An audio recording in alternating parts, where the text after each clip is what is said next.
2005 Dodge Ram, and this is a 3500 one-ton in the 4-door, 4-wheel drive with the 8-foot long box.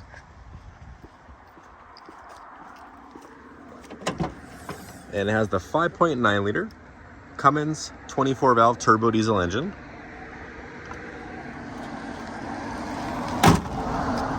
It's got the factory fog lamps in the front bumper, factory 17-inch chrome wheels. It's got the factory flip-out tow mirrors, tinted privacy glass in the rear, trailer tow package. It's the SLT model. It's got a bed liner, rear sliding window. It also has the stainless steel oval step bars. It's got the roof clearance lights, power windows, power door locks, power mirrors, heated mirrors, power driver's seat, automatic transmission. For mileage, it has 208, 358 for kilometers. 4-wheel drive shifter on the floor.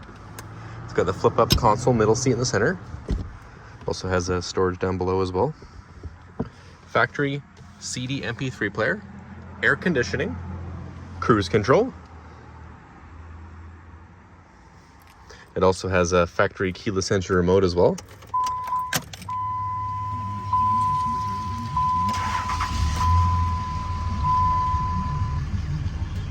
Also has the compass and temperature up in the mirror as well. And you can view this 1-ton Cummins turbo diesel 4x4 at KOLENBERG Motors at 3537 Couch and Lake Road in Duncan.